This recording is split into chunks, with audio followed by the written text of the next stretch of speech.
AIMIM का एक ऐसा नेता जिसके बोलने पर सियासी हंगामा शुरू हो जाता है। हैदराबाद के चंद्रयान गुट्टी विधानसभा क्षेत्र से 5 बार विधायक, विधानसभा में पार्टी के नेता और एआईएमआईएम के मुखिया असदुद्दीन ओवैसी के छोटे भाई अकबरुद्दीन ओवैसी को बनना था डॉक्टर की पढ़ाई भी की, लेकिन बीच में ही पढ़ाई छोड़कर सियासत में कूद गए। कांग्रेस, बीजेपी हो या मोदी या गांधी परिवार, अपने भाषणों में इन सभी की ये ऐसी धज्जियां उड़ाते हैं जैसे कोई मोहल्ले के नेता की बात कर रहा हो। असदुद्दीन ओवैसी एक इंटरव्यू में कह भी चुके हैं कि मेरा छोटा भाई मेरे से अच्छा बोलता है और वो एक महान राजनेता है। कहते हैं अकबरुद्दीन की सबसे बड़ी खासियत यही है कि वो अपनी सभाओं में अपने समर्थकों की नब्ज पकड़कर भाषण देते हैं। देश में भड़काऊ बयान देने वाले नेताओं की अगर सूची निकाली जाए तो बड़े भाई के कहने के मुताबिक महान वक्ता अकबरुद्दीन का नाम सबसे ऊपर होगा, लेकिन हैदराबाद में यही कहानी पूरी तरह से बदल जाती है। बहुत कम लोगों को पता है कि अकबरुद्दीन एक बार मरते मरते बचे थे। दरअसल 30 अप्रैल 2011 को अकबरुद्दीन ओवैसी का जन्म 14 जून 1970 को हैदराबाद में हुआ था। अकबरुद्दीन को खासकर उनके विवादित बयानों के लिए जाना जाता है। उनकी पार्टी का इतिहास ही विवादित रहा है।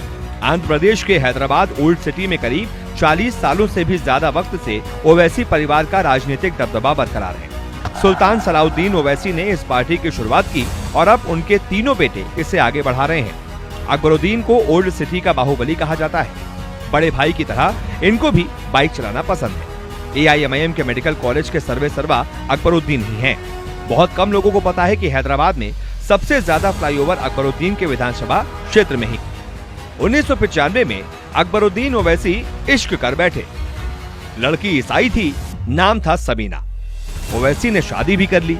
ओवैसी के पिता इस शादी से काफी नाराज हुए। अकबरुद्दीन के पिता सलाउद्दीन ने बातचीत भी बंद कर दी, लेकिन अपनों से नाराजगी ज्यादा वक्त कहां ठहरती है। 1998 में पिता का हृदय परिवर्तन हुआ। बताया जाता है कि लड़की ने इस्लाम कबूल कर लिया। तब जाकर अकबरुद्दीन की ओवैसी परिवार में एंट्री हुई। अकबरुद्दीन के 2 बच्चे हैं।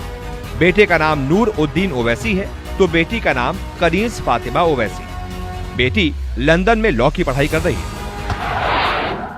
मेरी बेटी लंदन में पढ़ रही है, लॉ पढ़ रही है और पहले साल का उसका रिजल्ट कल आया और वो अपनी यूनिवर्सिटी में टॉप कर और कामयाब हुआ।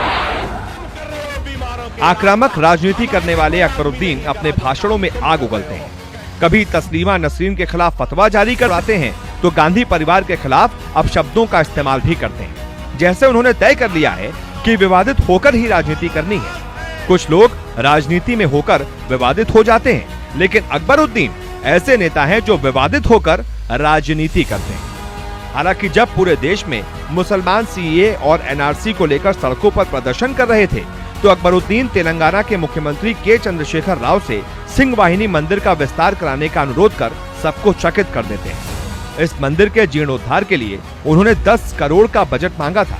हालांकि विपक्षियों ने इसे अकबरुद्दीन की राजनीति करार देते हुए कहा कि वो अपनी छवि बदलने की कोशिश कर रहे हैं।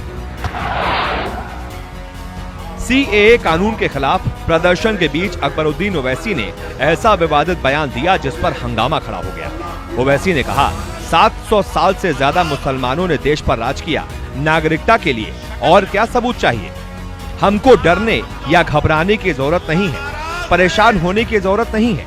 हमको इनकी बातों में आने की जरूरत नहीं है। जो पूछ रहे हैं कि मुसलमानों के पास क्या है, मैं कहना चाहता हूँ कि तू मेरे कागज देखता है? मैंने इस मुल्क पर 700 साल तक राज किया है। ये मुल्क मेरा था, मेरा है और मेरा रहेगा। कई लोगों को लगता है कि असदुद्दीन ओवैसी जहां पूरे देश में अपनी लिबरल छवि बना रहे हैं और कामयाबी भी हासिल कर रहे हैं, ऐसे में उनके छोटे भाई आग क्यों उगलते रहते हैं? दरअसल हैदराबाद के बाहर अकबरुद्दीन ओवैसी कम ही प्रचार करते हैं। वो राज्य में पार्टी का चेहरा है, जबकि ओवैसी राष्ट्रीय स्तर पर पार्टी को एक पहचान दिलाने की कोशिश कर रहे हैं। जानकारों का मानना है कि ये पार्टी की एक सुनियोजित रणनीति हिल्स इलाके में रहने वाले अकबरुद्दीन ओवैसी की राजनीति ओल्ड सिटी में ही चलती है। यहाँ पर 40% मुस्लिम आबादी है। वक्फ बोर्ड और शिक्षण संस्थानों पर अकबरुद्दीन ओवैसी की मजबूत पकड़ मानी जाती है, इसलिए यहाँ अकबरुद्दीन ओवैसी का नाम चलता है। सोशल मीडिया में उनकी शानदार एंट्री के दर्जनों पोस्ट भरे पड़े हैं। जिसपे गाड़ियों के काफिले हैं, हाथ में गन लिए बॉडीगार्ड होता है, बैकग्राउंड में बाहुबली का म्यूजिक बजता है, तब काला चश्मा और गोल गले का सूट पहने अकबरुद्दीन की एंट्री किसी हीरो से कम नहीं लगती। कभी मिथुन चक्रवर्ती की तरह लंबे लंबे बाल रखने वाले अकबरुद्दीन ओवैसी लड़कियों को पढ़ाने की वकालत करते हैं। एक सभा में ओवैसी कहते हैं, लड़कियों को पढ़ने दो, ग्रेजुएशन करने दो। मुझे एक लड़की और एक लड़का है, मैंने कभी भी इन्हें पढ़ने से नहीं रोका। मेरी बेटी लंदन में लॉ की पढ़ाई कर रही है, वो वहाँ टॉप करती है तो मुझे खुशी होती है। मेरी बीवी उसके साथ लंदन में रहती है और मेरा बेटा यहाँ मेरे साथ रहकर मेरी सेहत का ख्याल रखता है, मुझे टाइम पर दवा देता है, ब्लड प्रेशर चेक करता है। इसलिए लड़कियों को पढ़ने दें, उनको उनका ख्वाब पूरा करने दें।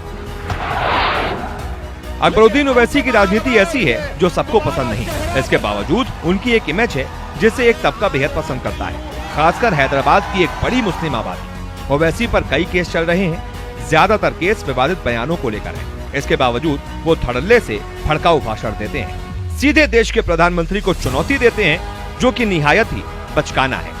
इससे इनकी आलोचना होती है, मीडिया में हेडलाइंस बनते हैं और इसका फायदा उन्हें मिलता है। जिस दिन वो भड़काऊ भाषण देना बंद कर देंगे, शायद अपनी पहचान भी खो देंगे, क्योंकि सियासत में उनकी बुनियाद ही विवादित बयानों के आधार पर बनी है। एक तरह से देखें तो पार्टी ने उन्हें जो जिम्मेदारी सौंपी है उसे वो बखूबी निभा रहे हैं और आगे भी ऐसे ही